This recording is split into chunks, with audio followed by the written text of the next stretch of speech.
በህይወታችሁ አትችሉም ተብላችሁ ታውቃላችሁ? አድሪያን ሲልቫ ይህን መራር ጽዋ ካስጎነጫት ሰው ጋር በአውሮፕላን ማረፊያ ፊት ለፊት ተገናኙ።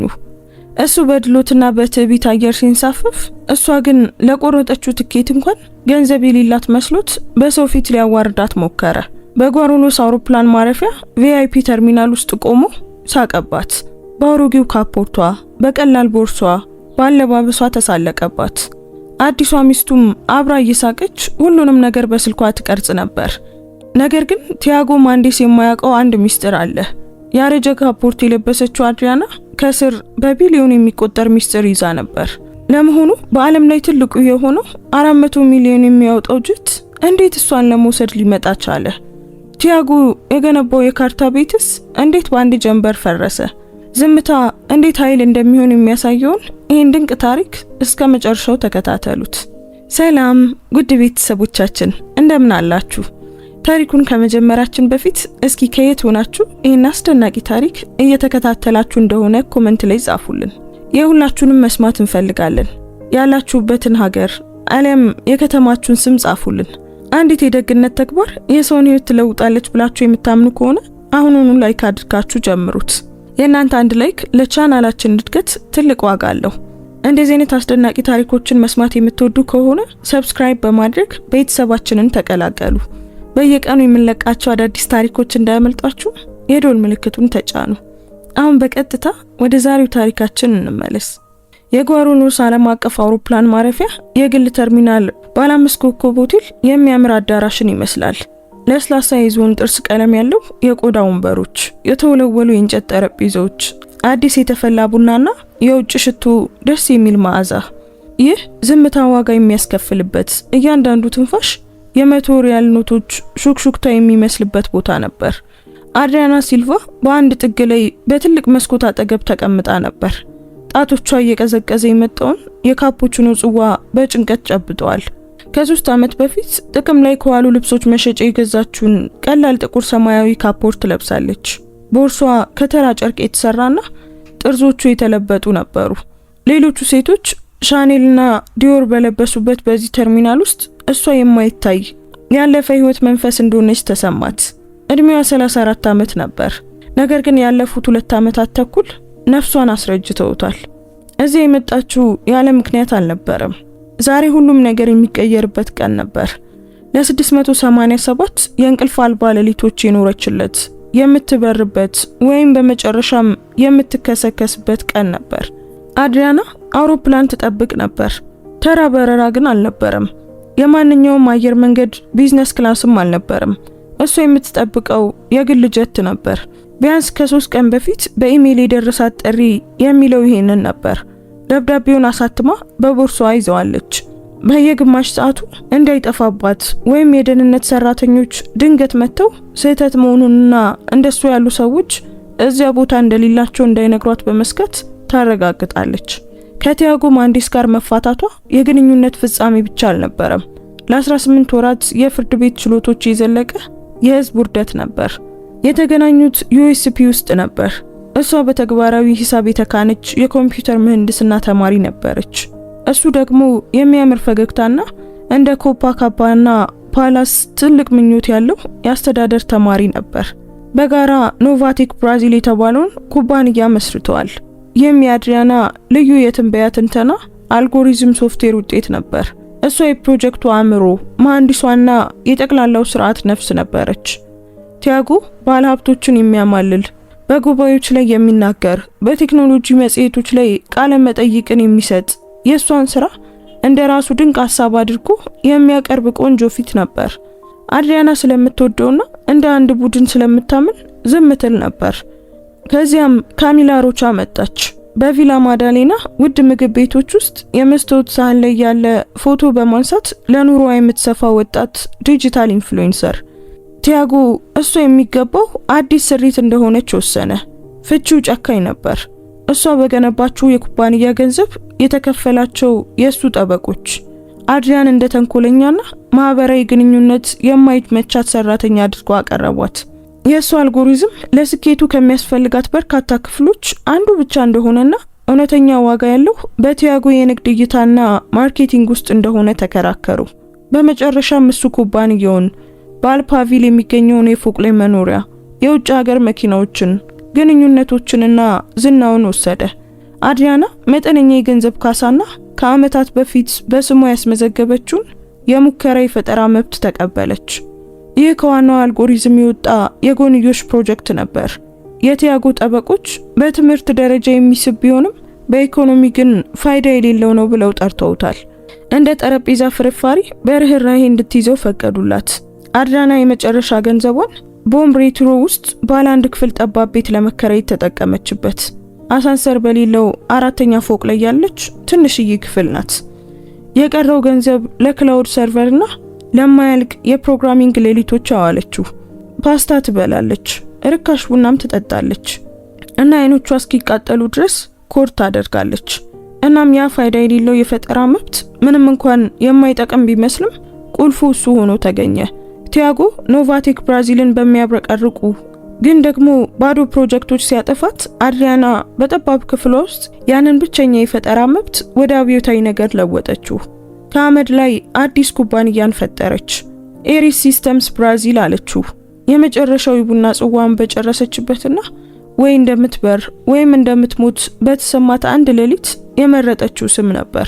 ከ6 ወራት በፊት በአፈ ታሪካዊውና ገለልተኛው ሉካስ ፌራዝ የሚመራው ግሎባል ስፖርት ኮርፖሬሽን ጋር ሚስጥራዊ ድርድር ጀመረች።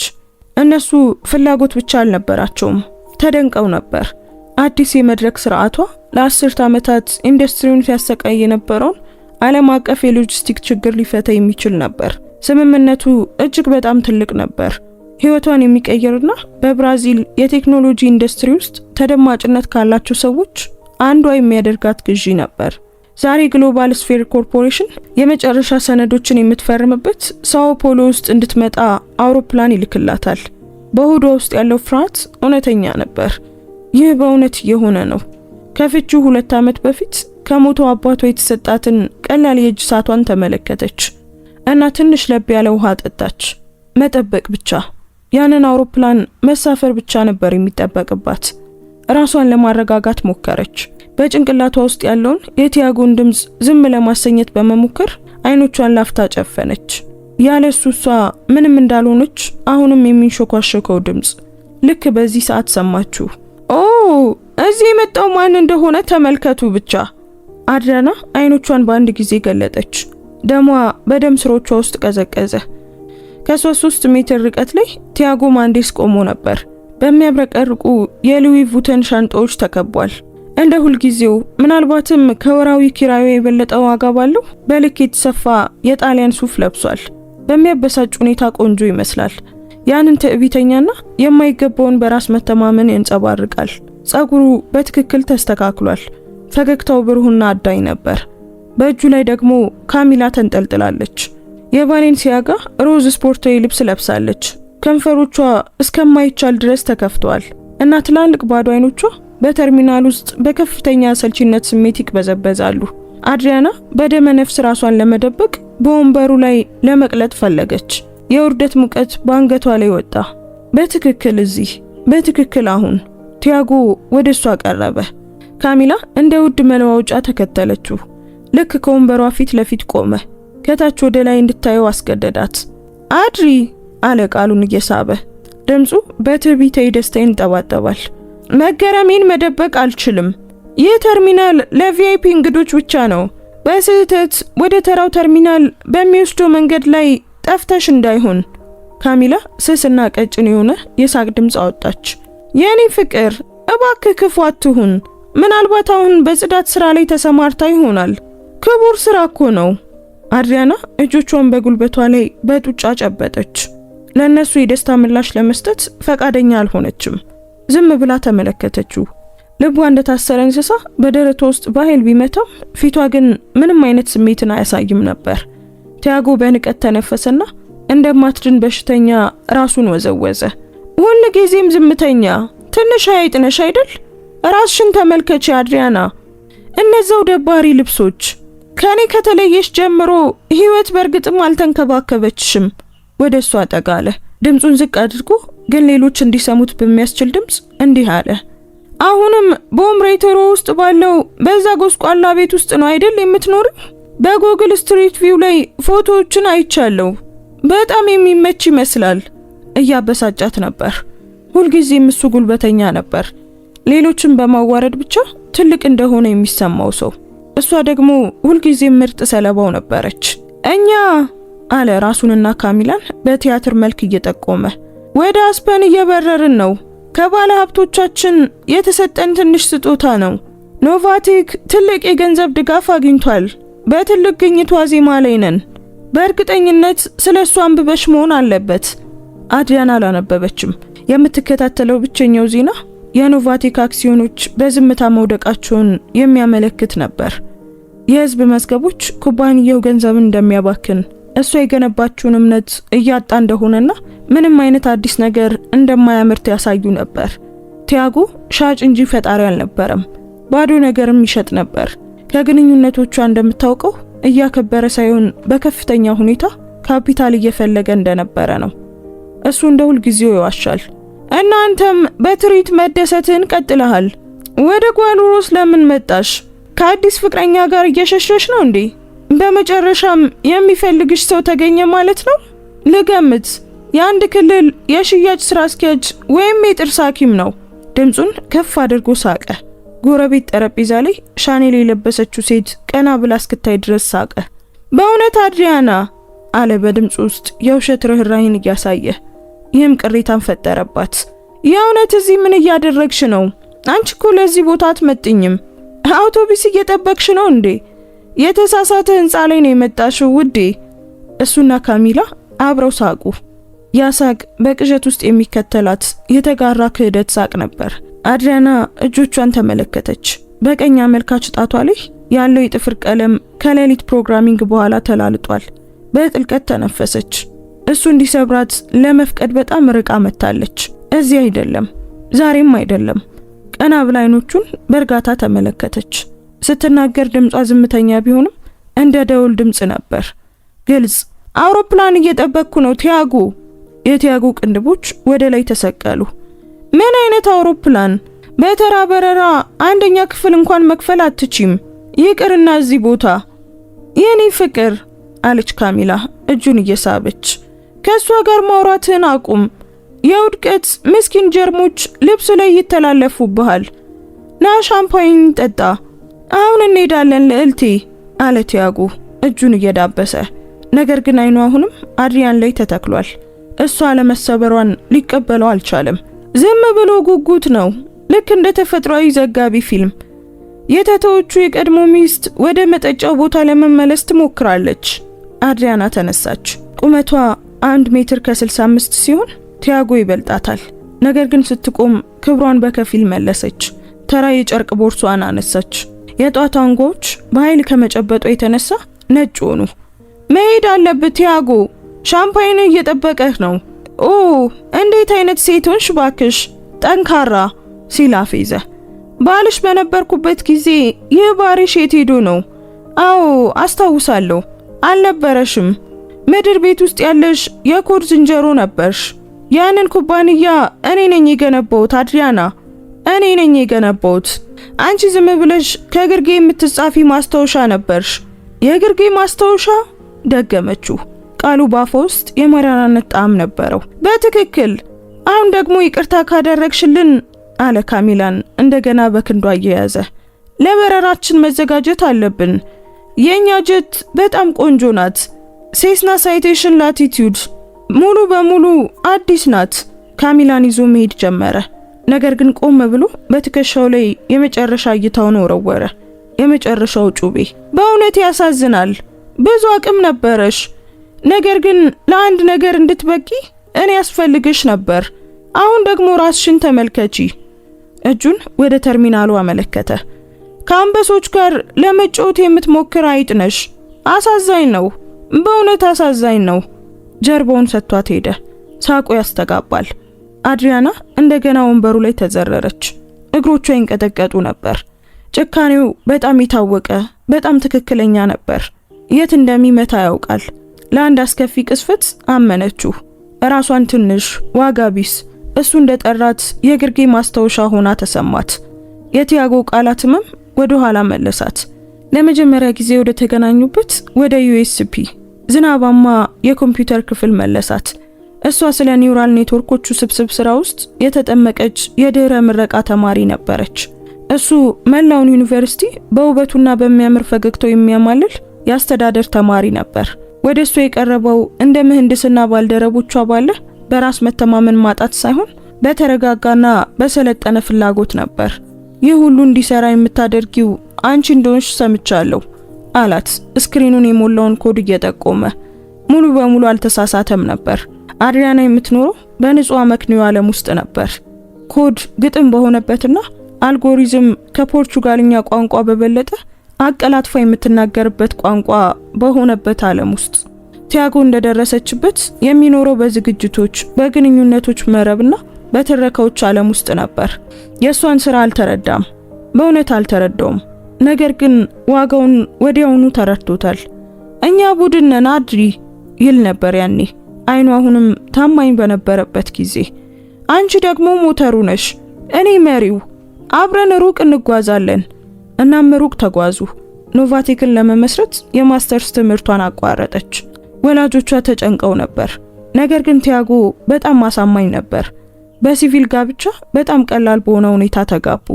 የመጀመሪያዎቹ 2 ዓመታት እንቅልፍ አልባ ሌሊቶች፣ ርካሽ ፒዛና በመፍጠር ደስታ የተሞሉ ነበሩ። አድሪያና ፕሮግራም ታደርጋለች፣ ቲያጎ ደግሞ ያቀርባል። የሸማቾችን ባህሪ በአስደንጋጭ ትክክለኛነት መተንበይ የሚችለው የእሱ አልጎሪዝም የወርቅ ማዕድናቸው ሆነ። የገንዘብ ድጋፎችን አገኙ። ከዚያም ተጨማሪ በቲያጎ ላይ ያለው ለውጥ ቀስ በቀስ ነበር። ከዚያም በድንገት መሪው መላው ማሽን እሱ እንደሆነ ማመን ጀመረ። የእሷን ስራ የኛ ስራ ማለት ጀመረ። ከዚያም ደግሞ የኔ ስራ። በመድረክ ላይ የሚቆመው ቃለ መጠይቅ የሚሰጠው እሱ ነበር። ትኩረትን የምትጠላው አድሪያና በጥላ ውስጥ ሆና በመገንባትና በመፍታት ደስተኛ ነበረች። የቴክኒክ ዳይሬክተር ነበረች። ነገር ግን በቦርድ ስብሰባዎች ላይ ቲያጎ በተደጋጋሚ ያቋርጣት ነበር። አድሪያና በዝርዝሮች ውስጥ ትጠፋለች። እየሳቀ እኔ ሰፊውን ምስል አብራራ ይል ነበር። አብዛኛውን የጋራ ንብረቶቻቸውን በኖቫቴክ አክሲዮኖች ላይ እንድታፈስ አሳመናት። ሁሉም እሱ በሚቆጣጠረው ውስብስብ ይዞታ ስር ነበር። ከታክስ አንጻር የበለጠ ጠቃሚ ነው በማለት ያሳምናት ነበር። የኳንተም ሞዴሎችን ማስላት የምትችለው እሷ በህጋዊ ቋንቋ ትጠፋ ነበር እና እሱን ከምንም ነገር በላይ ታምነው ነበር። ይህ ትልቅ ስህተት ነበር። የጠበቀችው የፈጠራ መብት በአደጋ የተገኘ ነበር። ከሰው ባህሪ ይልቅ የሎጂስቲክ ፍሰቶችን ለመተንበይ የእሷን አይኤ የመጠቀም ሐሳብን የሚመለከት የጎንዮሽ ፕሮጀክት ነበር። ቅዳሜና እሁድ በግሉ አስመዘገበችው። አነስተኛውን ክፍያ በግል ክሬዲት ካርዷ ከፈለች። ለቲያጎ ስለ ጉዳዩ ነገረችው እና እሱ ችላ አለው። ሎጂስቲክስ አሰልቺ ነው። ገንዘብ በሚያስገኘው ላይ አተኩሪ፣ በመናቀው ነገር ላይ አተኩሪ። ከዚያም የመጀመሪያዎቹ የክደት ምልክቶች ታዩ። ሊገልጻቸው ምክንያት ሊሰጥባቸው የማይችላቸው ዘግይቶ የሚመጣባቸው ሌሊቶች፣ የእሱ ያልሆነ የሽቶ መዓዛ፣ በድንገት ስለ መልክ መጨነቅ። በመጨረሻ በጃኬቱ ኪስ ውስጥ የሆቴል ደረሰኝ አግኝታ ስትጋፈጠው ለማፈር እንኳን ጨዋነት አልነበረውም። ካሚላ ናት አለ፣ ልክ ስለ አየር ሁኔታ እንደሚናገር ሁሉ ቀለል አድርጎ። ያለውበትን ጫና እሷ ትረዳለች፣ የኔን ራዕይ ትደግፋለች። እኔ አልደግፍም? አድሪያን በሹክሹክታ ጠየቀች። ምድር ከእግሯ በታች ስትናወጥ እየተሰማት ነበር። ኮዱን የጻፍሽው አንቺ ነሽ ብሎ በቀዝቃዛ ሁኔታ መለሰ።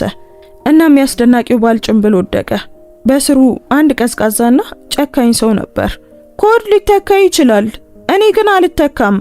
ወደ ኋላ እየሳብሽኝ ነው አድሪያና፣ አንቺ ለኔ ሸክም ነሽ። ፍቺው የሱ የመጨረሻ የጭካኔ ጥበብ ስራ ነበር። በገንዘብ ሊገዙ የሚችሉ ምርጥ ጠበቆች የሷን አስተዋጽኦች ሁሉ በስርዓት አፈራረሱት። ቲያጎ የሷን ምርምር ሲመራ የሚያሳዩ እንደውም እሱ ጽሁፎችን ብቻ ነበር የሚልክላት። ኢሜሎችን አቀረቡ። በህዝብ ፊት አለመታየቷ ዋጋ እንደሌላት ማረጋገጫ አድርገው አመለከቱ። እንደ ተባባሪ መስራች ሳይሆን እንደ ቅር የተሰኘች ሰራተኛ አድርገው አሳዩት። ፋይዳ ወደ ሌለው የፈጠራ መብት ሲደርሱ የቲያጎ ጥበቃ በምስክርነት ወቅት በትክክል በንቀት ሳቀ። ወይዘሮ ሲልቫ የአካዳሚክ ፕሮጀክቷን መያዝ ትችላለች፣ እኛ $1 ቢሊዮን ኩባንያውን እንይዛለን። የተሰበረችውና በገዛ ጠበቆቿ የገንዘብ አቅሟ የተሟጠጠው አድሪያና ለመታገል ምንም አይነት ጥንካሬ አልነበራትም። ወረቀቶቹን ፈረመች፣ ከችሎቱ ወጣች። ከዚያም ወደ ተከራየችው ጠባብ ቤት ታክሲ ይዛ ሄደችና አለቀሰች። በዝምታ አይደለም፣ ከቁጥጥር ውጪ ሆና ጉሮሮዋ እስኪታመም ድረስ በትራስ ላይ ጮኸች። የባሏን የኩባንያዋንና የህይወት ስራዋን ማጣቷን እያሰበች አነባች፣ አለቀሰች። ከአንድ ሳምንት በኋላ ነበር ላፕቶፓን የከፈተችው። የፈጠራ መብቱ ፋይሉ እዚያው ነበር። እሷ አሰልቺ ብሎ ይጠራው። ከፈተችው። አይኖቿ በጻፈቻቸው ውስብስብ የሂሳብ ቀመሮች ላይ ተንሸራተቱ። ቀስ በቀስ የቀዘቀዘው ቁጣ ህመሙን መተካት ጀመረ። እሱ ተሳስቶ ነበር። ይህ አሰልቺ አልነበረም፣ ይልቁኑ ድንቅ ነበር። ቲያጎ ወሰን በሌለው ትዕቢቱ እሱን ሊያጠፋው የሚችለውን ብቸኛ ነገር እሷ ጋር ትቶት ነበር። አዎ በእርግጥ ሞተሩን ወስዷል። እሷ ግን የሪያክተሩን ንድፍ አስቀርተዋለች። አንድ አዲስ ቀጭንና ሙያዊ ድምፅ ትዝታዋን ሰበረው። እመቤት ወይዘሮ ሲልቫ። አድሪያና አይኖቿን አርገበገበች። የሚያሰቃዩት ትዝታዎቿ ራቁ። የተርሚናል ሰራተኛ የሆነች ተግባቢ ፈገግታ ያላት ወጣት ሴት ፊቷ ላይ ቆማ ነበር። ስላስቸገርኩሽ ይቅርታ ወይዘሮ ሲልቫ፣ ነገር ግን ስለ በረራሽ አዲስ መረጃ አለ። አድሪያና መሬቱ ከእግሯ ስር ሲንቀሳቀስ ተሰማት። መዘግየት፣ መሰረዝ፣ ሐሳባቸውን ቀይረው ይሆን? ቲያጎ ቡና ማሽኑ አጠገብ ጽዋውን አንስቶ ቆሞ የነበረው ዞር ብሎ ትዕይንቱን በሚሳለቅ ፈገግታ ይመለከት ነበር። የመጨረሻውን ውርደት ይጠባበቅ ነበር። አይጧ ተርሚናሉን ለቃ እንድትወጣ የሚነገራትን ቅጽበት። እሺ አለች አድሪያና። ድምጿ ሊሰማ የማይችል ያህል ነበር። አውሮፕላንሽ አሁን አርፏል አለች ሰራተኛዋ ታብሌቷን እየተመለከተች። አሁን ወደ ማቆሚያው እየተንቀሳቀሰች ነው። ሰራተኞቹ ከ15 ደቂቃ በኋላ በረራሽን ለመጀመር ዝግጁ ይሆናሉ። አዲስ ቡና ላምጣልሽ? አድሪያና ትኩር ብላ ተመለከተቻት። እዚህ ነው? አሁን እመቤት፣ በትክክል በሰዓቱ። ሰራተኛዋ ፈገግ ብላ ሄደች። አድሪያና ተርሚናሉን ዙሪያዋን ተመለከተች። የቲያጎ መሳለቂያ ፈገግታ ጠፍቷል። ግራ የተጋባ ይመስላል። በጭንቀት ውስጥ ያሉት ማርሾች ሲያሽከረክሩ ማየት ትችል ነበር። በጭንቀት ውስጥ ያሉት ማርሾች ሲሽከረከሩ ማየት ትችል ነበር። እያባረሯት አልነበረም። አውሮፕላኗ እውነተኛ ነበር። ከካሚላ ጋር ግራ የተጋባ እይታ ተለዋወጠ። ካሚላ ግን ዝም ብላ ትከሻዋን ሰብቃ ሰልፊ ተነሳች። አድሪያና ወደ አውሮፕላን ማረፊያው ወደሚያሳየው ትልቅ መስኮት ዞረች። ልቧ አልቆመም ብቻ ሳይሆን እንደገና አዲስ ትርታ ጀመረ። የሰራተኛዋ ቃላት ሙሉ በሙሉ ሳይደርሱት በፊትም እንኳን ቲያጎ መንቀሳቀስ ጀምሮ ነበር። አድሪያና እሱ የማያውቀው ያልፈቀደውና የማይቆጣጠረው ነገር ይኖራታል የሚለው ሐሳብ ለራሱ ባለው ክብር ላይ እንደ ስድብ ነበር። ካሚላን ቡናው አካባቢ ትቷት ወደ አድሪያና ቦታ መጣ። አሁን ፈገግታው ጠፍቷል። በጭንቀትና በጥርጣሬ ስሜት ተተክቷል። ይሄ ምንድነው አድሪያና? ምን እያደረግሽ ነው? ቁጠባሽን ጨርሰሽ የትም የማይወስድ ትኬት ገዛሽ? በኪራይ አውሮፕላን እየሸሸሽ ነው እንዴ? አድሪያና ከመስኮቱ ዞር አለች። በወደ ውስጥ የነበረው የፍርሃት እብጠት ተፈታ። በቀዝቃዛና ግልጽ በሆነ የማይቀሪነት ስሜት ተተካ። የመጨረሻው ጨዋታ ተጀምሯል። ቀደም ብዬ ነግሬሃለሁ ቲያጎ፣ አውሮፕላን እየጠበቅኩ ነው። አዎ፣ ግን ምን አይነት አውሮፕላን? አንቺ ያን ያህል ገንዘብ የለሽም። ያለሽን አውቃለሁ። ምን ትቼልሽ እንደሄድኩ አውቃለሁ። ያ ለኔትፍሊክስ ምዝገባ እንኳን አይበቃም፣ ይቅርና ለግል ጀት። ቲያጎ አለች አድሪያና በቀስታ ግን ደግሞ በጽናት። ይህ አንተን የሚመለከት ጉዳይ አይደለም። የምታደርጊው ነገር ሁሉ እኔን ይመለከተኛል በሹክሹክታ ተናገረ። ከዛም ድምፁ እየጨመረ መጣ። አሁንም ስሜን ትጠቀሚያለሽ? ቆይ ወደ ሲልቫ ተመልሰሻል? ብልጥ ነሽ።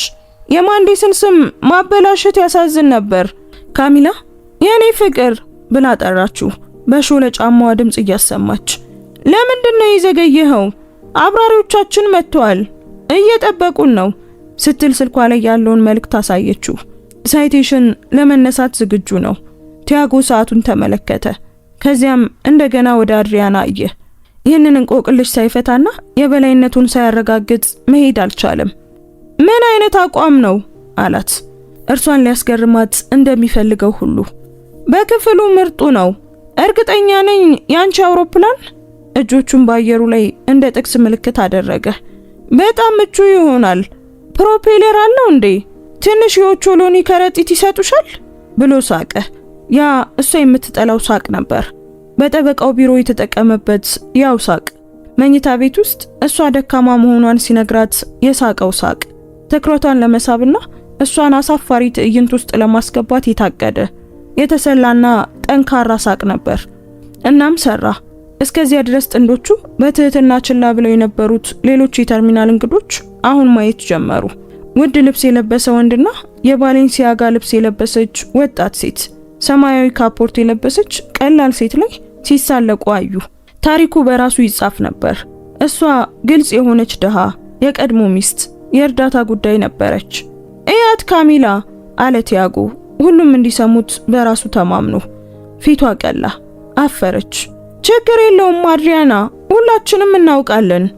ደና እዚህ ባይሆንም ግን ነገሮች ሲበላሹ ይገባሻል አይደል? ተርሚናሉን ጠቆመ። ምናልባት እኔ ልረዳሽ እችላለሁ፣ ስራ ልሰጥሽ እችላለሁ። ኖቫቴክ አሁን እያደገ ነው። በእርግጠኝነት ጀማሪ ፕሮግራመር ወይም ቡና የሚያቀርብ ሰው ያስፈልገናል። ሁል ጊዜ አንቺ እዛ ላይ ጎበዝ ነበርሽ። ተርሚናሉ ከቲያጎ የመሳለቂያ ሳቅ በስተቀር ጸጥ አለ። አድሪያና የሌሎች ተጓዦችን እይታ እንደ ቆዳዋ ላይ እንደሚወድቅ ድብደባ ተሰማት። ባለመስመር ልብስ የለበሰ አንድ ሰው ወደ ጋዜጣው ከመመለሱ በፊት በሐዘን ራሱን ወዘወዘ። አድሪያና ነደደች፣ ግን በውርደት አልነበረም። ግልጽና ቀዝቃዛ ቁጣ ነበር። ስሜቶቿን አሰለላቸው።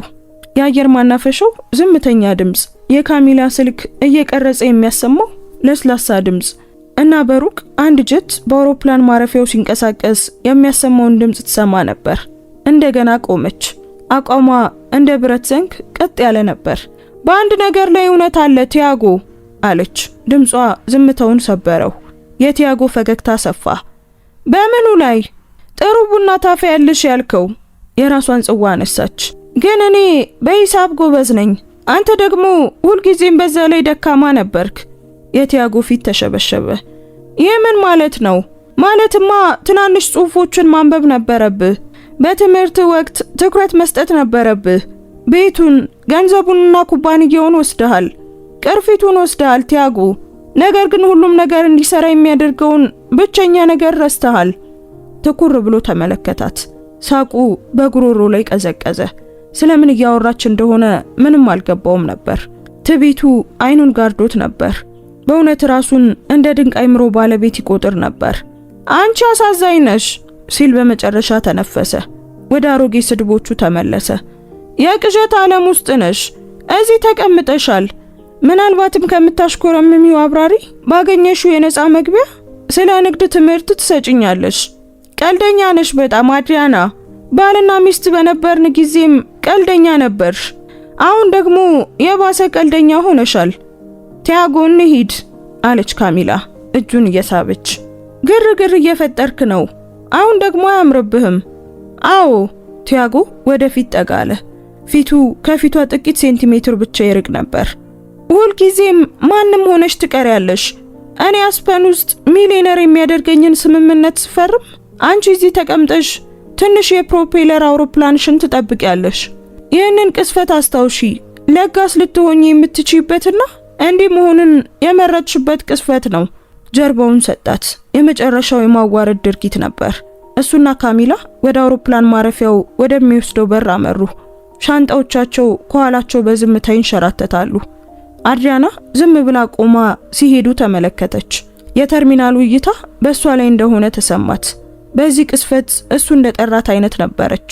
አይኖቿን ጨፍና እስከ 5 ቆጠረች። እየቀረበ ባለው የጄት ድምጽ ላይ ትኩረት አደረገች። አሁን ድምጹ በግልጽ እየጎላ በጣም እየቀረበ መጣ። ከቤቷ ወለል ተነስታ እስከዚህ ቪአይፒ ተርሚናል ድረስ ያለው መንገድ በጣም ከባድ ነበር። ከፍቺው በኋላ አድሪያና ኩባንያውን ብቻ ሳይሆን ማንነቷንም አጣ ነበር። ለሳምንታት ፋይዳ የሌለውን የፈጠራ መብቷን ከመተንተን ውጪ ምንም አላደረገችም። የቲያጎ ንቀት ትልቁ ስህተቱ ነበር። እሱ የሚያየው ሎጂስቲክ የጭነት መኪናዎችን፣ መርከቦችንና መጋዘኖችን ነበር። አድሪያና ግን አንድ ሰው የትኛውን ለስላሳ መጠጥ እንደሚገዛ ከመተንበይ በበለጠ ውስብስብና ዋጋ ያለው የትንበያ መረጃዎችን ስርዓት ታይ ነበር። ኤሪስ ሲስተምስን ከምንም ፈጠረችው። ቢሮዋ ባለ 1 ክፍል ቤት ጥግ ላይ ያለ አሮጌ ጠረጴዛ ነበር። የስብሰባ አዳራሿ ነፃ ዋይፋይ ያለው የአካባቢው መክሰስ ቤት ነበር። በሚያጁና ከፍቺው ስምምነት በተረፈች ትንሽ ገንዘብ ትኖር ነበር። እያንዳንዱ የኮድ መስመር የተጻፈው በከፍተኛና ተስፋ በቆረጠ ስሜት ነው። በየ3 ሰዓቱ ትተኛ ነበር። ህልሞቿ በመረጃ ፍሰቶችና በቲያጎ መሳለቂያ ፊት የተሞሉ ነበሩ። አንድ ሙሉ ዓመት ሙሉ በሙሉ ተገላ ሰራች። ምን እየፈጠረች እንደሆነ ማንም አያውቅም ነበር። ትምህርቷን ተምራለች። ስራዋን ነፍሷን እንደ ሸቀጥ ለሚያይ ሰው ዳግመኛ አታጋራም። መድረኩ አሁን ዝግጁ ሲሆን የንግድ ካፒታል ፍለጋ አልሄደችም። ለትዕቢተኛ ወጣቶች ገለጻ አላደረገችም። የመጨረሻውን ጥቂት ሺሪያል ለፈጠራ መብት ጠበቃ ከፍላ አዲሱን የአይምሮ ንብረቷን አስጠበቀች። ከዚያም ፍጹም የሆነ ደብዳቤ ጻፈች። ለባለ ሀብት አልተላከም። የተላከው የግሎባል ስፌር ኮርፖሬሽን ገለልተኛና ባለ ራዕይ ዋና ስራ አስፈጻሚ ለሆነው ለሉካስ ፍራዝ የግል ሚስጥራዊ አካውንት ነበር። ፍራዝ አፈ ታሪክ ነበር። ባዶ ተስፋ ሳይሆን በእውነት በሚሰሩ ቴክኖሎጂዎች ላይ ዓለም አቀፋዊ ግዛትን የገነባ ሰው ነው። ጨካኝ ግን ደግሞ ፍትሃዊ እንደሆነ ይታሰብ ነበር። እንደ ቲያጎ አይነት ራዕይ ያለን የሚሉ ሻጮችን በጥልቀት የሚጠላ ሰው ነበር። አድሪያና ምላሽ ትጠብቅ አልነበረም። ጨለማ ውስጥ የተተኮሰ ጥይት የመጨረሻዋ ተስፋዋ ነበረች። ምላሹ በ6 ሰዓት ውስጥ ደረሳት። ቢሮዬ ውስጥ ሳኦ ፖሎ። ነገ ግሎባል ስፌር ኮርፖሬሽን መኪና ላከ። ወደ ሳኦ ፖሎ በኢኮኖሚ ክላስ በረረች። ማርጂናል ሄንሄሮሰን ወደሚያይ የስብሰባ አዳራሽ ገባች። እጆቿ ይንቀጠቀጡ ነበር። ላፕቶፑን አጥብቃ ይዘዋለች። ሉካስ ፌራዝ ወጣት አልነበረም። ከ60 ዓመት በላይ የሆናቸው በትክክል የሚያልፉ የሚመስሉ ንቁ አይኖች ነበሩት። እሷ ገለጻ አላደረገችም። ዝም ብላ ላፕቶፑን ከፍታ ማሳያውን ጀመረች። የእሷ ኤሪስ አይኤ እንዴት ዓለም አቀፍ የመላኪያ መንገዶችን፣ የአየር ሁኔታዎችን፣ የአቅርቦት ሰንሰለቶችንና ፖለቲካዊ ያለመረጋጋትን በቅጽበት መተንተን እንደሚችል አሳየች። የመላኪያ ፍሰቶችን በ99.8% ብቃት መተንበይ። እንደ ግሎባል ስፌር ላሉ ኩባንያዎች ቢሊዮኖችን ሊያድን የሚችል ትልቅ ፕሮግራም ነበር። ፌራዝና የመሐንዲስ ቡድኑ ለ2 ሰዓታት በዝምታ ተከታተሉ። ጥያቄ የጠየቁት ስለ ትርፍ ወይም ማርኬቲንግ ሳይሆን ስለ አወቃቀሩ የመረጃ ሞዴሊንግና የትንበያ አልጎሪዝሞች ነበር። በህይወቷ ውስጥ እጅግ አስደሳች የሆነ ውይይት ነበር። በመጨረሻም ፌራዝ የራሱን ላፕቶፕ ዘጋ። ወይዘሮ ሲልቫ አለ በጎርናና ድምጽ፣ ምርጡን የሎጂስቲክ ፕሮግራም መፍጠር ብቻ ሳይሆን የዓለም አቀፍ ጭነት ትራንስፖርት ችግርን ፈተሻል። ምን ትፈልጊያለሽ? መገንባት እፈልጋለሁ አለች። ድምጿ ይንቀጠቀጥ ነበር፣ ቢሆንም ግን ጽኑ ነበር። ይህ ስራ እንዲኖር እፈልጋለሁ እና ኖቫቴክ ከኔ ኮድ አንዲት መስመር ትርፍ እንዳታገኝ ማረጋገጥ እፈልጋለሁ። ፌራዝ በከንፈሩ ላይ ትንሽ ፈገግታ እያሳየ ራሱን ነቀነቀ። ኖቫቴክ የዛ የማንዴስ ኩባንያ፣ ስለነሱ አትጨነቂ። እነሱ የሙት መርከብ ናቸው። ለአንድ ዓመት የኛን ዋና የሎጂስቲክ ውል ለማግኘት ሞክረዋል። አንቺ ያዘጋጀሽውን ቴክኖሎጂ በትክክል አቀረቡልን። ዝም ብለው እንዴት እንደሚሰራ እንኳን አያውቁም። ዋጋ የሌላቸው ናቸው። ድርድሩ ፈጣን ነበር። ግሎባል ስፌር ኤሪስ ሲስተምስን ይገዛል። አድሪያና ደግሞ የአዲሱ ዓለም አቀፍ የሎጂስቲክ ክፍል ኃላፊ ያደርጋታል። ቅናሹ እጅግ ከፍተኛ ነበር። ሀብት ብቻ ሳይሆን ለትውልድ የሚተርፍ ሀብት፣ ስልጣን፣ የፈጠራ ኃይልና ለቀሪው ህይወት ዋስትና ነበር። እናም ዛሬ የፊርማው ቀን ነበር። ወደ ሳኦ ፖሎ የሚደረገው በረራ የመጨረሻው ደረጃ ነበር። አድሪያና ወደ አሁን ጊዜ ተመለሰች። ቲያጎና ካሚላ ከመስታወት በሮች አጠገብ ከአብራሪዎቻቸው ጋር እያወሩ ነበር። የነሱ ሳይቴሽን ማቆሚያው ላይ ነበር። አውሮፕላኑ ቆንጆ ነበር፣ ያለ ጥርጥር ጠንካራ ነው።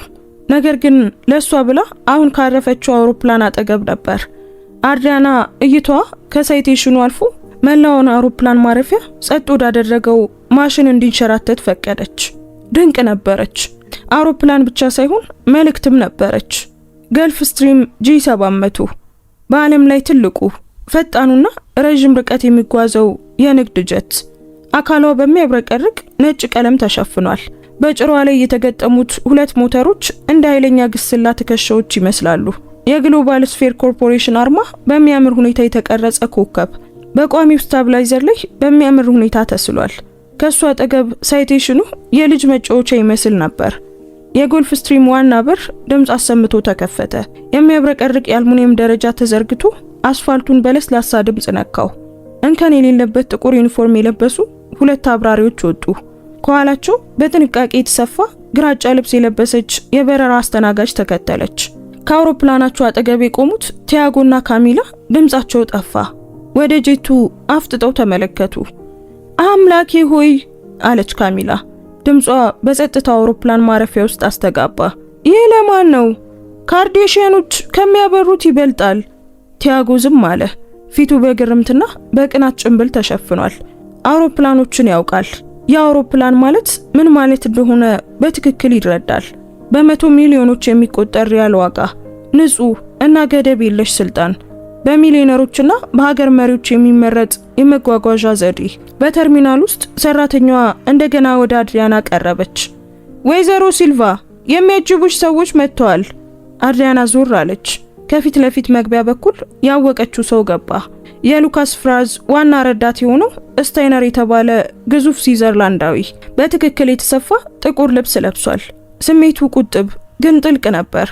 ወይዘሮ ሲልቫ አለ ራሱን ትንሽ ዘንበል አድርጎ። ደስ ብሎኛል። አቶ ፌራዝ ይቅርታ ይጠይቃሉ። ሲንጋፖር ውስጥ ዘግይተዋል። ሳኦ ፖሎ ውስጥ በቀጥታ ያገኙሻል። አንቺ ዝግጁ ስትሆኚ እኛ ዝግጁ ነን። አመሰግናለሁ አቶ ስታይነር፣ እኔ ዝግጁ ነኝ አለች አድሪያና። ተራ የጨርቅ ቦርሷን አነሳች።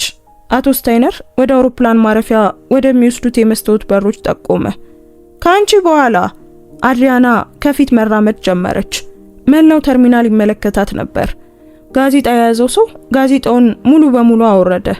መንገዷ በቀጥታ ወደ ቡናው ቦታ ይወስዳት ነበር። ቲያጎና ካሚላ አሁን በችኮላ ወደ ተመለሱበት።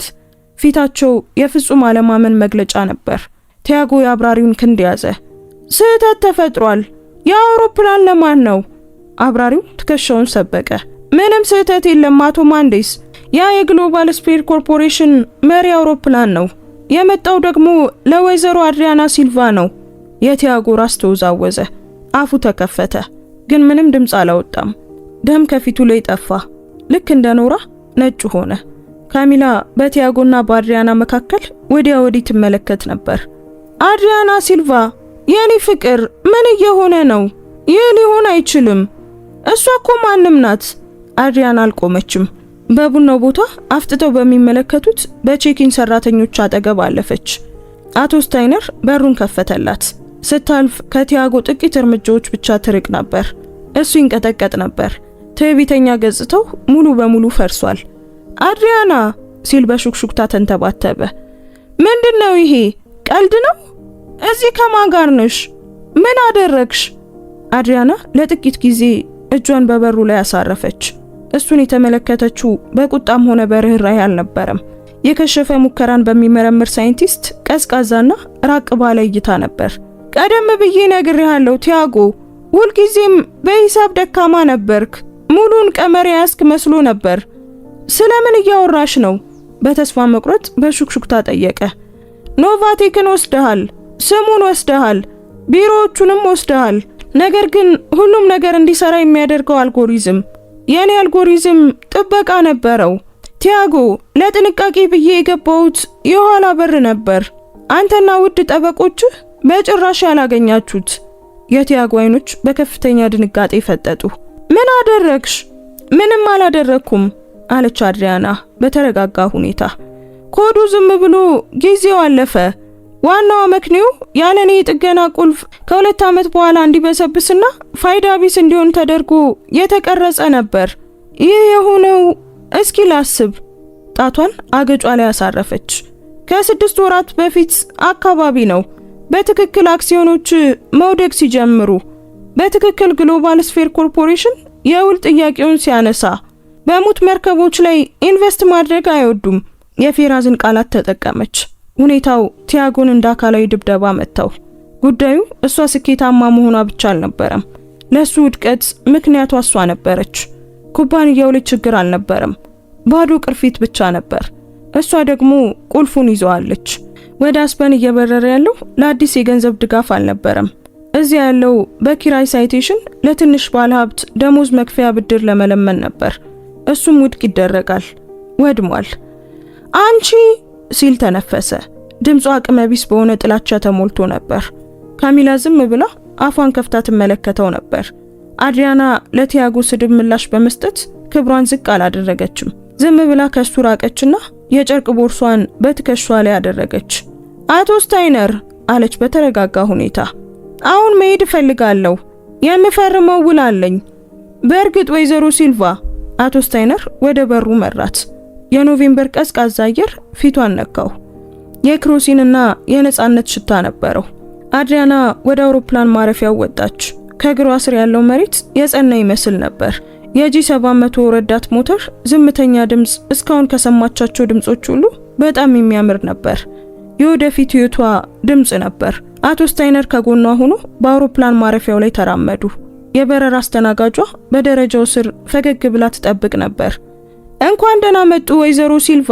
የምትወጁን ኤረል ግሬ ሻይና ወደ ሳኦ ፖሎ ለሚደረገው በረራሽ የሚሆን ሪፖርት አዘጋጅተናል። አመሰግናለሁ አለች አድሪያና። ድምጿ ጽኑ ነበር። እግሯን በመጀመሪያው ደረጃ ላይ አሳረፈች። ከኋላዋ ሁከት ሰማች። አድሪያና ቆይ፣ ይሄንን ማድረግ አትችም። ዝም ብለሽ ይሄንን ማድረግ አትችም። ቲያጎ ከተርሚናሉ በሮች ወጥቶ በአውሮፕላን ማረፊያው ላይ እየሮጠ መጣ። የ3000 ሪያል ጫማዎቹ በመሬቱ ምልክቶች ላይ ይንሸራተቱ ነበር። ካሚላ ስሙን እየጠራች ከኋላው ትከተል ነበር። የአውሮፕላን ማረፊያው የደህንነት ኦፊሰር እሱን ለማስቆም እየተራመደ ነበር። አድሪያና እባክሽን እያለ በተስፋ መቁረጥ በተሞላ ድምጽ ጮኸ። ይሄንን መፍታት እንችላለን። እንደገና አጋሮች መሆን እንችላለን። ከሷ አገለላለሁ። ሁሉንም ነገር ወደ ድሮ መመለስ እንችላለን። አንቺ ታስፈልጊኛለሽ። የመጨረሻዎቹ ቃላቶች በአየር ላይ ተንጠልጥለው ቀሩ። አሳዛኝና እርቃኑን የቀረሰው ቃላት። ታስፈልገው ነበር። ሁልጊዜም እሷ ታስፈልገው ነበር። ዝም ብሎ እስከዚህ ቅስፈት አልተረዳውም ነበር። አድሪያና በደረጃው ላይ ቆመች። ዞር ብላ ወደ ታች ተመለከተች። ህይወቷን ያጠፋውን ሰው ተመለከተች። ፈርቶ ነበር። ያ ፍጹም ፀጉሩ ተዝረክርኳል። ፊቱ በጭንቀትና በተስፋ መቁረጥ ተበላሽቷል። ዘበኛው በክንዱ ይዞት ነበር። እሱ ግን አሁንም እሷ ጋር ለመድረስ ይሞክር ነበር። አንድ ጊዜ ይወዳት የነበረውን ሰው፣ የግርጌ ማስታወሻ ብሎ የጠራትን ሰው ተመለከተችና ምንም አልተሰማትም። አይደለም፣ ይህ ሙሉ በሙሉ እውነት አይደለም። አንድ ነገር ተሰምቷታል። ጥልቅና የመጨረሻ የሆነ የነጻነት ስሜት። ለረጅም ጊዜ ሲያሳድዳት የነበረው መንፈስ በመጨረሻም ሄደ። ደህና ሁን ቲያጎ አለች። ድምጿ የተረጋጋ ቢሆንም ሩቅ ድረስ ይሰማ ነበር። የመጨረሻ ውሳኔ ነበር። ከሱ ለዘላለም ተለየች። የቀሩትን ደረጃዎች ወጥታ ወደ ጎልፍ ስትሪም ካቢኔ ገባች። ውስጡ የክሬም ቀለም ያለው ቆዳ፣ ጥቁርና የተወለወለ እንጨት እንዲሁም ለስላሳ ብርሃን የተሞላ ገነት ነበር። ጸጥታ የሰፈነበትና ሰላማዊ ነበር። አስተናጋጇ ከባድ የሆነውን በር ዘጋችው። ቁልፉም በጥልቅና አስተማማኝ ድምጽ ተቆለፈ። የአውሮፕላን ማረፊያው ድምጽና የቲያጎ ተስፋ የመቁረጥ ድምጽ ሙሉ በሙሉ ጸጥ አለ። አድሪያና ደመና በሚመስል ወንበር ላይ ተቀመጠች። አስተናጋጇ ሞቅ ያለ ፎጣ ቀረበችላት። ለመነሳት ፍቃድ አግኝተናል ወይዘሮ ሲልቫ። በግምት በ5 ደቂቃ ውስጥ አየር ላይ እንሆናለን። አድሪያና ራሷን ነቀነቀችና ቀበቷን አሰረች። በጥልቁ ሞላላ መስኮት በኩል ተመለከተች። ቲያጎን አየችው። ደህንነቶች ወደ ተርሚናሉ እየመለሱት እያለ ትንሽና የተሰበረ ምስል ሆኖ ታያት። ካሚላንም አየቻት። እጆቿን አፏ ላይ ጭና ከሳይቴሽኑ አጠገብ ቆማለች። ከዚያም የጀቱ ኃይለኛ ሮልስ ሮይስ ሞተሮች አገሱ። አውሮፕላኑን መንቀሳቀስ ጀመረ። ከኤፍቢኡ ቀስ ብሎ እየራቀ ሄደ። ወደ መነሻው መስመር አመራ። ከዚያም በኃይለኛና በሚያስደንቅ አየር ፍጥነቱን ጨመረ። አውሮፕላኑ ከመሬት ተለይቶ ወደ ብሩህና ንጹህ ሰማይ በድንገት ሲወጣ አድሪያና ከመቀመጫዋ ጋር ተጣበቀች። ጓሩሎስ፣ ከዚያም ሳኦ ፖሎ፣ ከዚያም መላው የሚያሰቃይና የተመሰቃቀለ ያለፈ ታሪኳ ከስሯ እያነሱ ሄደው ደመና ውስጥ እስኪጠፉ ድረስ ተመለከተች። ወደ ቢሮዋ እየበረረች ነበር፣ ወደፊት ህይወቷ። እናም በመጨረሻም ነፃ ወጣለች። ጎልፍ ስትሪም ጂ700 ወደ ላይ መውጣት ብቻ ሳይሆን ከፍ ያለ ነበር። በመሬት ስበት ላይ የሚደረግ ዝምተኛ የማይቆም ግፊት፣ ከመሬት ወደ ከባቢ አየር የሚደረግ ለስላሳ ሽግግር ነበር። አድሪያና ለስላሳው የክሬም ቀለም ቆዳ ላይ በቀስታ ተለጠፈች። ስሜቱ ከንግድ በረሮች ንዝረትና መንቀጥቀጥ በጣም የተለየ ነበር። ከስሯ ታላቋ ሳኦ ፖሎ በብዥታ ጠፋች። ከዚያም በነጭ ደመና ብርድ ልብስ ተሸፈነች። በ40,000 ጫማ ከፍታ ላይ ያለው ብሩህ ፀሐይ ካቢኔውን በንጹህና ፍጹም ብርሃን ሞላው። ለመጀመሪያዎቹ 10 ደቂቃዎች አልተንቀሳቀሰችም።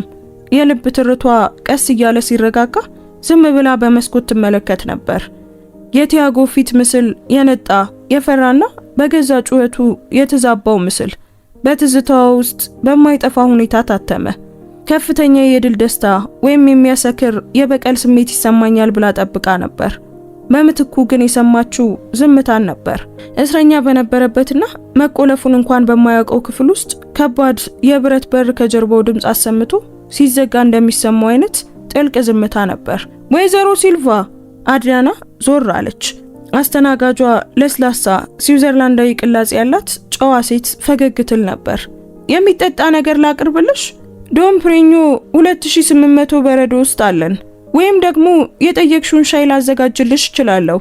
አድሪያና ሰማያዊ ካፖርቷን ከእግሯ ስር ያለውን ተራ የጨርቅ ቦርሳ ተመለከተች።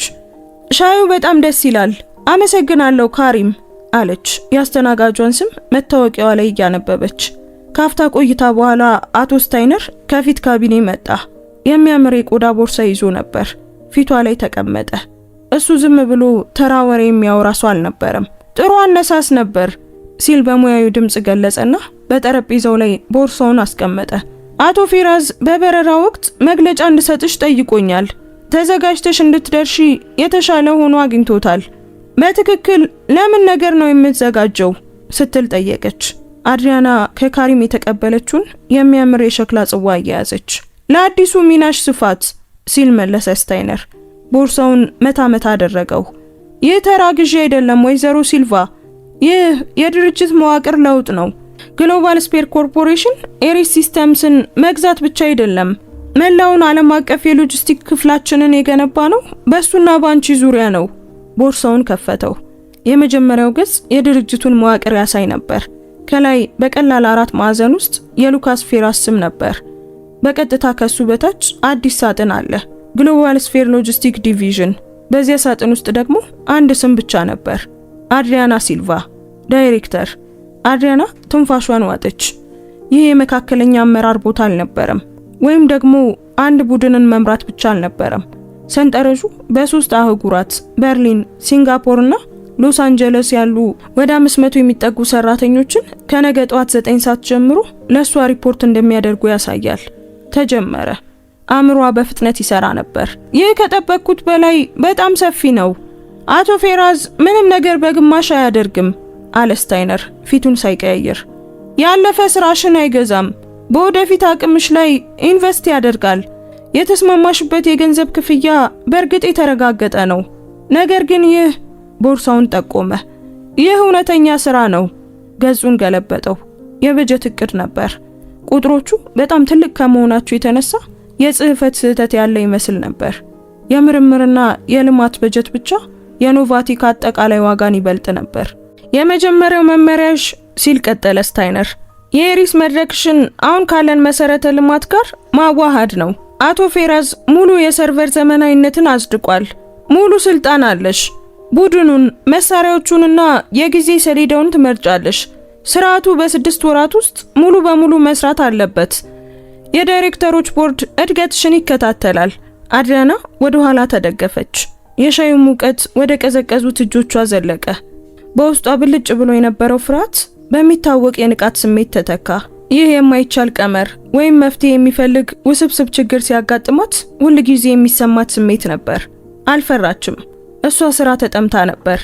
የጊዜ ሰሌዳው በጣም ረጅም ነው አለች። ድምጿ ሾል ያለና ግልጽ ነበር። ስታይነር ቅንድቡን አነሳ። ይቅርታ፣ 6 ወር በጣም ብዙ ነው። ኮዱ የጸና ነው። ድክመቱ ያለው በመድረኩ ላይ ሳይሆን በውህደቱ ላይ ነው።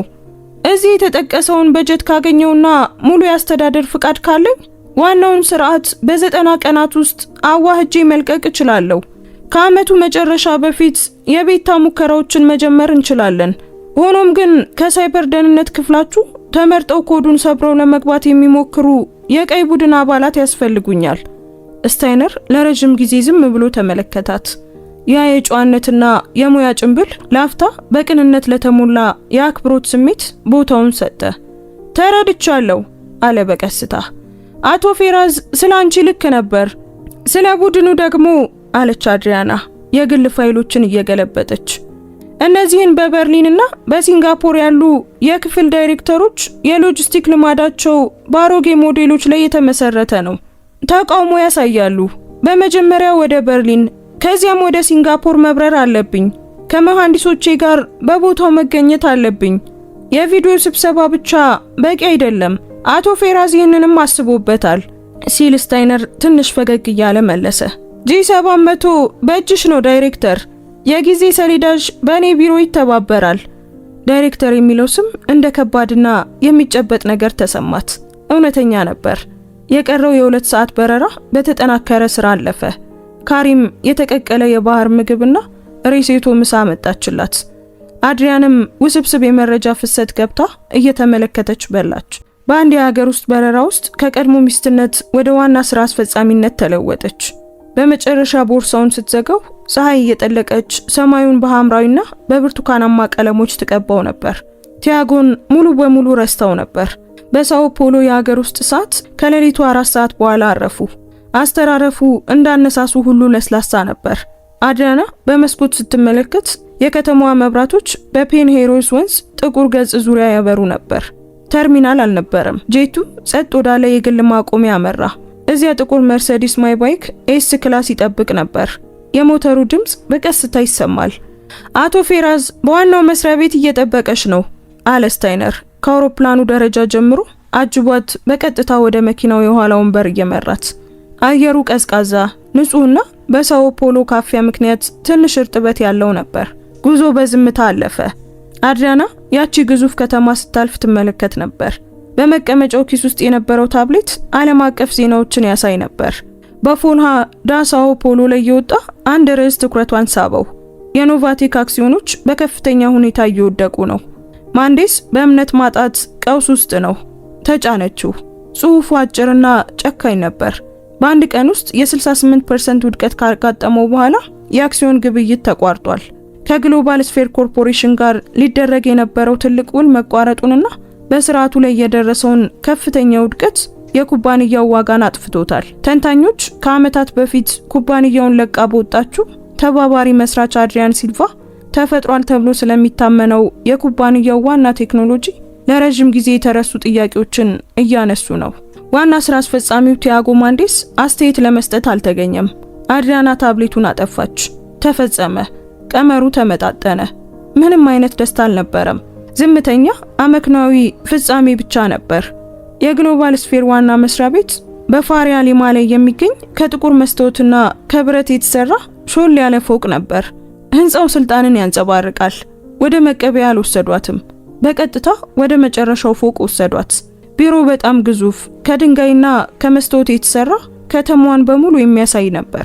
ሉካስ ፌሬስ ከግዙፍና ባዶ ከሆነው ጠረጴዛ ተነሳ። እንዳስታወሰችው ግርማ ሞገስ ያለው ነበር። ተራ ጥቁር ኮሌታ ያለው ሹራብና ግራጫ ሱሪ ለብሷል። ነገር ግን ክፍሉን ሙሉ በሙሉ ተቆጣጥሮታል። ወይዘሮ ሲልቫ አለ በጥልቅና በጎርናና ድምጽ። ጥሩ በረራ ነበር? ውጤታማ ነበር ስትል መለሰች አድሪያን የተዘረጋውን እጁን እየጨበጠች። አጨባበጡ ጠንካራ ነበር። ስታይነር ከቅዳችን 3 ወር ቀድመሽ እንደምትጨርሺ እንደምታምኚ ነግሮኛል። አዎን እችላለሁ ስትል መለሰች። ጥሩ አለ ፌራስ ጠረጴዛውን እየጠቆመ። አንድ ወፍራም ሰነድና ብዕር እዚያ አርፈው ነበር። ጠበቆቻችን እዚያ አሉ፣ ግን እነሱ አሰልቺ ስለሆኑ እኔ ላጠቃልልሽ። ሰነዱን ጠቆመ። ይህ በግሎባል ስፌር የሎጂስቲክ ክፍል ላይ ሙሉ ቁጥጥር ይሰጥሻል። ክፍያሽ እንደተስማማ ነው። በጀትሽም እንደተጠቀሰው ነው። ስልጣንሽ ደግሞ ከኔ በታች ብቻ ነው። በገዛ ችሎታሽ ወይም ስኬታማ ትሆኛለሽ አሊያም ደግሞ ትወድቂያለሽ። ሰበቦችን አልቀበልም፣ ውድቀትንም አልሸልምም። ሆኖም ግን ውጤትን እሸልማለሁ። ተረድተሽኛል? ይህ ከቲያጎ ግብዝነት ከተሰረቁት ስኬቶቹና ከባዶ የተስፋ ቃላቶቹ ፍጹም የተለየ ዓለም ነበር። ግልጽ፣ ቀዝቃዛና አስደሳች ነበር። ንጹህ የችሎታ መወዳደሪያ ነበር። በጥሩ ሁኔታ ተረድቻለሁ አቶ ፌራዝ አለች አድሪያና። ብዕሩን አነሳች። ከባድና ከጥቁር ብረት የተሰራ ቀዝቃዛ ብዕር ነበር። ለፊርማ የተዘጋጀውን መስመር አገኘች። አድሪያና ሲልቫ ፈረመች። ቀድሞ ትንሽና ትክክለኛ የነበረው የእጅ ጽሑፏ አሁን ጠንካራ ይመስላል። ቀለሙ በወፍራም ወረቀት ላይ በጥቁር ፈሰሰ። በጣም ጥሩ አለ ፌራስ። አልሳቀም። ዝም ብሎ ብቻ ራሱን ነቀነቀ። ውሉ ተጠናቋል። እንኳን ወደ ግሎባል ስፌር ኮርፖሬሽን በደህና መጣሽ ዳይሬክተር ሲልቫ። ኢንተርኮሙ ተጫነ።